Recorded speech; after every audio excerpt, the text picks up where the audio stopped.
మన ప్రభువును రక్షకుడైన యేసుక్రీస్తు నామంలో మీ అందరికీ నా హృదయపూర్వక వందనాలు తెలియజేస్తున్నాను.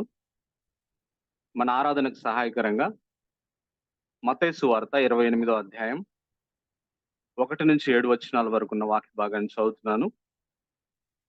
మత్తయి సువార్త 28వ అధ్యాయం 1 నుంచి 7 వచనాలు. విశ్రాంతి దినము గడిచిపోయిన తర్వాత ఆదివారమున తెల్లవారుచుండగా మగ్దలేనే మరియయు వేరొక మరియయు సమాధిని చూడవచ్చిరి. ఇదిగో ప్రభు దూత పరలోకం నుండి దిగివచ్చి రాయి పొర్లించి దాని మీద కూర్చుండెను.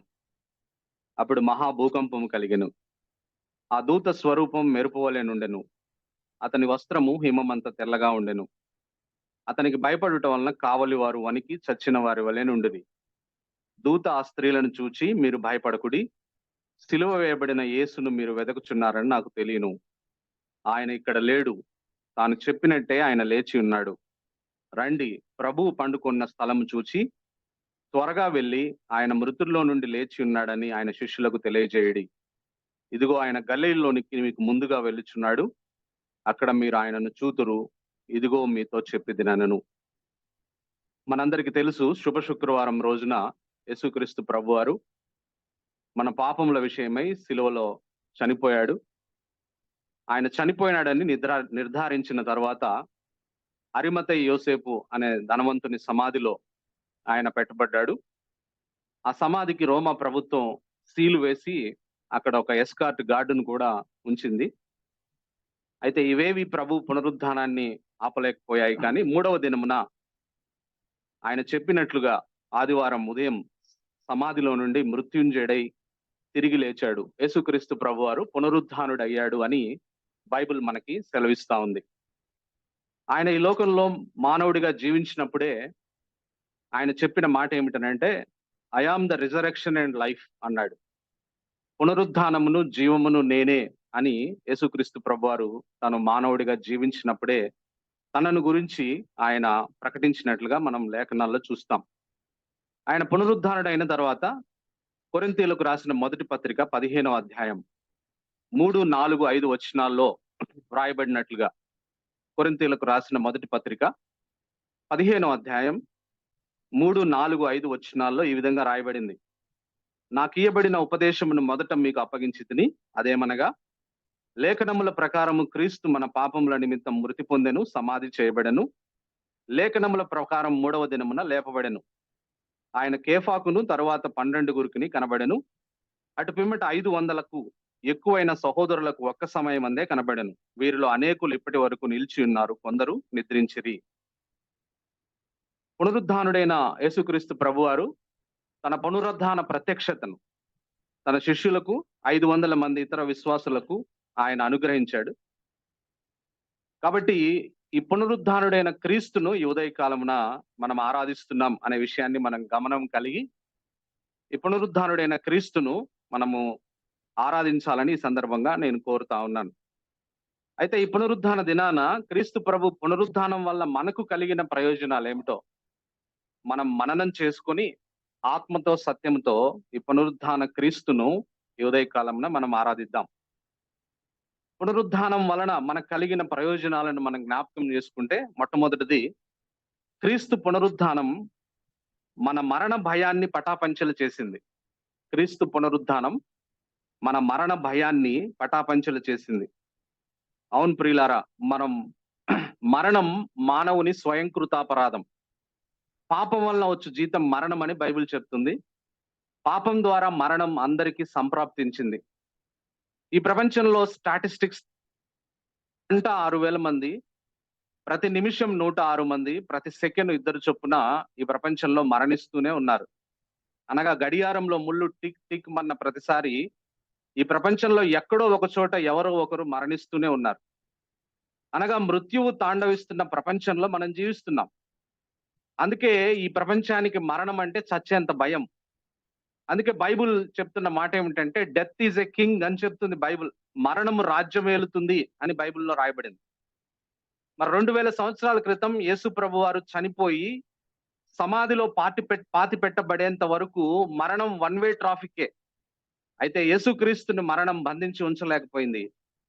2000 సంవత్సరాల క్రితం డెత్ డేను ప్రకటిస్తూ యేసుక్రీస్తు ప్రభువారు మరణ సంఖ్యలు తెంచుకొని మరణపు ముళ్ళును విరిచి ఆయన మరి పునరుద్ధానుడయ్యాడు అనే విషయాన్ని బైబిల్ మనకి స్పష్టంగా చెప్తా ఉంది. ఇంకొక గొప్ప శుభవార్త ఏమిటనంటే, ఆయన మాత్రమే కాదు, ఆయన యందు విశ్వాసం ఉంచిన వారు కూడా ఎన్నటికీ చనిపోరని దేవుడు డిక్లేర్ చేశాడు అనే విషయాన్ని ఈ సందర్భంగా నేను మీకు జ్ఞాపకం చేస్తా ఉన్నాను. ఆ విషయాలను మనం గమనించినట్లయితే కొరింథీయులకు రాసిన మొదటి పత్రిక పునరుద్ధాన అధ్యాయంగా పేర్కొనబడే కొరింథీయులకు రాసిన మొదటి పత్రిక 15వ అధ్యాయం 54, 55, 56, 57 వచనాలను నేను చదువుతున్నాను. 54 నుంచి, ఈ క్షయమైనది అక్షయతను ధరించుకున్నప్పుడు, ఈ మర్త్యమైనది అమర్త్యతను ధరించుకున్నప్పుడు విజయమందు మరణం రింగివేయబడను అని వ్రాయబడిన వాక్యము నెరవేరును. ఓ మరణమా నీ విజయం ఎక్కడా? ఓ మరణమా నీ ముళ్ళెక్కడ?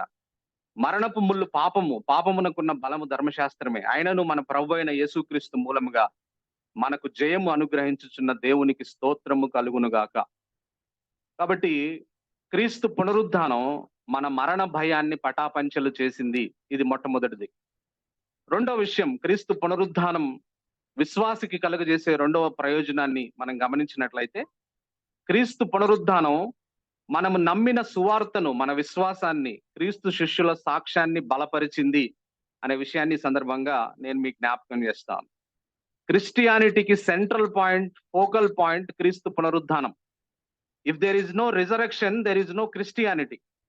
If there is no resurrection, there is no Bible, there is no salvation, there is no forgiveness, there is no hope, there is no heaven, and God is a liar.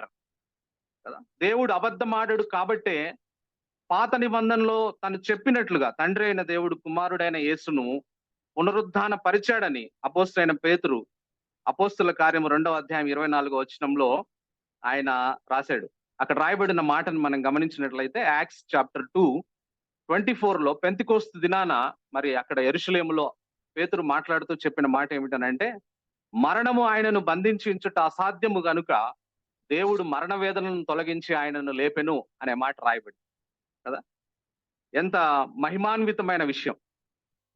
మరియు కొరింథీయులకు రాసిన మొదటి పత్రిక 15వ అధ్యాయం 12, 19 వచనాలను గనక మనం గమనించినట్లయితే అక్కడ రాయబడిన 12 నుంచి, క్రీస్తు మృతుల్లో నుండి లేపబడి ఉన్నాడని ప్రకటింపబడుచుండగా మీలో కొందరు మృతుల పునరుద్ధానము లేదని ఎట్లు చెప్పుచున్నారు?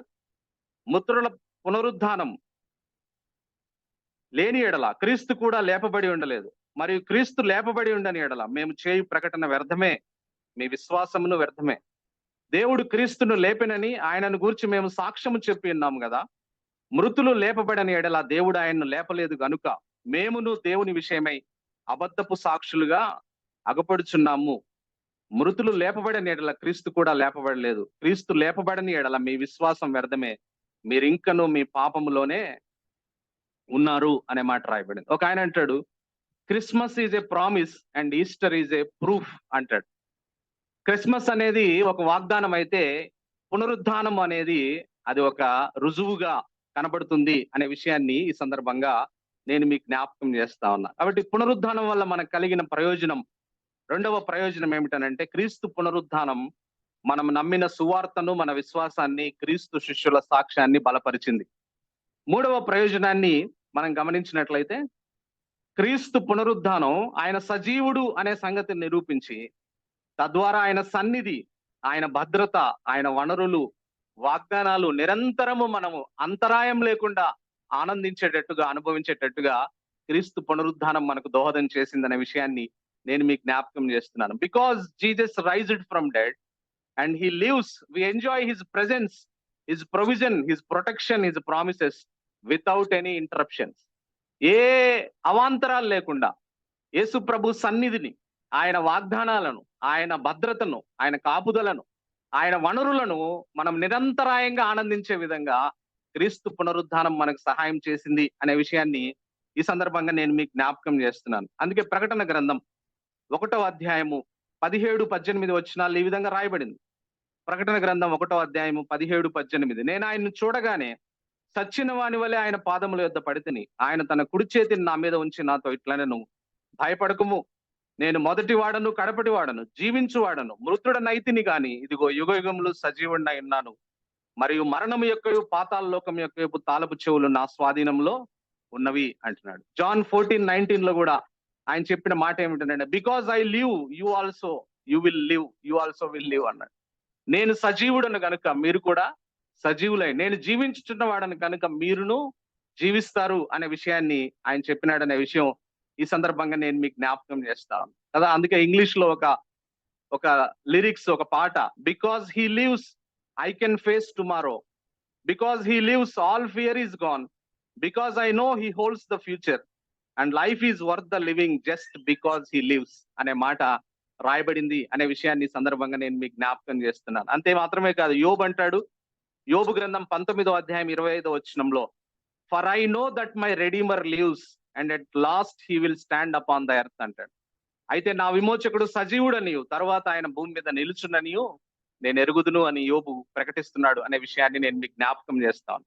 ఒక African Muslim became a Christian. ఒక ఆఫ్రికన్ ముస్లిం క్రైస్తవుడైతే హిస్ ఫ్రెండ్స్ ఆస్క్డ్ హిమ్, ఆయన స్నేహితులు అడిగారు, వై యు బికేమ్ క్రిస్టియన్, ఎందుకు నువ్వు క్రైస్తవ మతాన్ని స్వీకరించావు, నువ్వు ముస్లిం మతం నుంచి క్రైస్తవ మతానికి స్వీకరించావంటే ఆయన చెప్పిన మాట, సున్నితంగా ఆయన చెప్పిన మాట ఏమిటనంటే, నేను ఒక దారిలో పోతా ఉంటే ఆ దారి 2 దారులుగా చీలిపోయింది. అక్కడ 2 వ్యక్తులు నాకు కనపడ్డారు. ఒకడేమో చనిపోయినాడు, ఒక ఆయనేమో బ్రతికున్నాడు. నేను ఏ దారిలో పోవాలని బ్రతికున్న ఆయన్ని అడగాల, చనిపోయిన ఆయన్ని అడగాల అని అన్నాడు కదా. ఎంత బాగా చెప్పాడు ఆయన కదా. మన విమోచకుడు సజీవుడు కాబట్టి మనం వెళ్ళవలసిన మార్గాన్ని మనకు చక్కగా ఆయన చూపించగలిగిన దేవుడు అనే విషయాన్ని ఆయన స్పష్టంగా చెప్పాడు అనే విషయాన్ని సందర్భంగా నేను మీకు జ్ఞాపకం చేస్తున్నాను. ఇది క్రీస్తు పునరుద్ధానం వల్ల మనకు కలిగిన 3వ ప్రయోజనం. 4వ ప్రయోజనాన్ని మనం జ్ఞాపకం చేసుకుని ఈ ఉదయకాలమున ఆయన్ని ఆరాధిద్దాం. క్రీస్తు పునరుద్ధానం మనకు క్రీస్తు వంటి మహిమా దేహాలను ప్రసాదించి ఆ మహిమా దేహాలతో మనం నిత్యం పరలోక భాగ్యాన్ని పొందుకునేలా చేసింది అని బైబిల్ సెలవిస్తాం. పునరుద్ధాన అధ్యాయంలోనికి మళ్ళీ మనం వెళ్ళినట్లయితే 1 కొరింథియన్స్ 15th chapter లో ఇటీవల నా డివోషన్ లో చదువుతున్నప్పుడు I become very excited about this. అక్కడ రాయబడి ఉన్నమాట, కొరింథీయులకు రాసిన మొదటి పత్రిక 15వ అధ్యాయం 42 నుంచి 44 వచనాల్లో రాయబడ్డ మాట, మృతుల పునరుద్ధానమును అలాగే శరీరము క్షయమైనదిగా విత్తబడి అక్షయమైనదిగా లేపబడును, ఘనహీనమైనదిగా విత్తబడి మహిమగలదిగా లేపబడును, బలహీనమైనదిగా విత్తబడి బలమైనదిగా లేపబడును, ప్రకృతి సంబంధమైన శరీరముగా విత్తబడి ఆత్మ సంబంధమైన శరీరముగా లేపబడును. ప్రకృతి సంబంధమైన శరీరం ఉన్నది కనుక ఆత్మ సంబంధమైన శరీరము కూడా ఉన్నది అనే మాట. ఎంత మహిమాన్వితమైన, క్రీస్తు పునరుద్ధానుడయ్యాడు కాబట్టి క్షయమైన, ఘనహీనమైన, బలహీనమైన, ప్రకృతి సంబంధమైన ఈ శరీరాలు ఇవి విత్తబడి మరణించిన తర్వాత క్రీస్తు ఏ విధంగా పునరుద్ధాన శరీరాన్ని, మహిమా శరీరాన్ని కలిగి ఉన్నాడో, అనారోగ్యం లేని, మరణము లేని, వేడి చల్లదనం, ఆకలి దప్పిక లేని, పాపము లేని క్రీస్తు వంటి బలమైన, అక్షయమైన, ఘనమైన, మహిమగల దేహాలుగా మన దేహాలు మారిపోనున్నాయి. ఇది దేవుడు మనకు అనుగ్రహించిన నిరీక్షణ అనే విషయాన్ని ఈ సందర్భంగా నేను మీకు జ్ఞాపకం చేస్తా ఉన్నా కదా.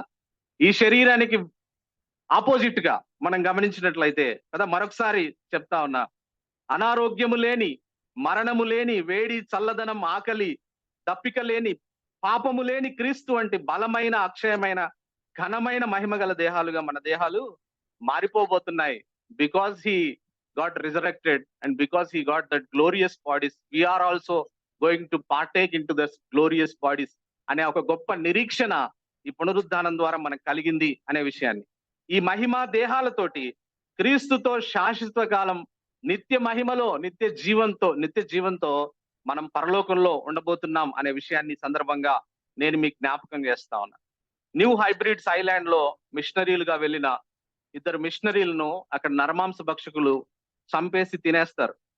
తినేసినప్పుడు అక్కడికి వెళ్ళడానికి అందరూ భయపడతా ఉంటే జాన్ జీ పేటన్ అనే ఒక విశ్వాసి లేచి చర్చిలో, నేను వెళ్తాను వాళ్ళ దగ్గరికి, నరమాంస భక్షకుల దగ్గరికి అంటే, అక్కడ ఉన్న ఒక చర్చి ఎల్డర్ వారించి, నువ్వు అక్కడికి వెళ్తే నిన్ను కూడా తినేస్తారు, నువ్వెందుకు అక్కడికి వెళ్తున్నావు అని వారిస్తే, అప్పుడు అద్భుతంగా జాన్ జీ పేటన్ ఆయన వాళ్ళతో చెప్పిన మాట ఏమిటనంటే, అయ్యా, నా శరీరాన్ని వాళ్ళు చంపి తిన్నా, లేదా నేను ఏదైనా రోగం వచ్చి చనిపోయి సమాధిలో పాతి పెట్టబడి పురుగులు పడి నా శరీరాన్ని పురుగులు తిన్నా సరే, నాకు ఒక నిరీక్షణ ఉంది. అదేమిటనంటే ఒకరోజు నేను కూడా మీలాగే క్రీస్తు వంటి మహిమ దేహాన్ని పొందుకోబోతున్నాను.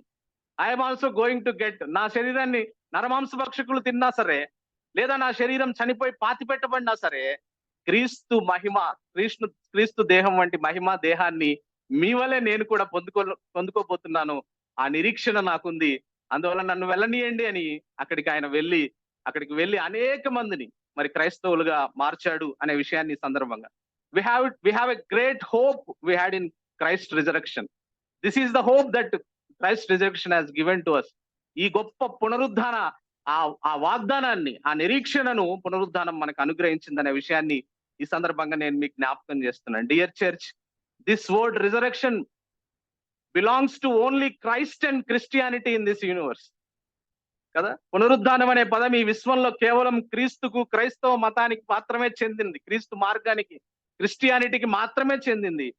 Nobody can else dare to use that word to their religion or to the religious founder కదా. ఎవరికి ధైర్యం లేదు ఈ మాట ఈ ప్రత్యేక ఆధిక్యత మనం కలిగి ఉన్నాం. అందువల్ల let us prostrate before our Lord Jesus Christ. ఈ పునరుద్ధాన క్రీస్తు ఎదుట సాగిలపడదాం. ఈ పునరుద్ధాన క్రీస్తును ఆత్మతో సత్యముతో ఆరాధిద్దాం. దేవుడి మాటలు దీవించునుగా.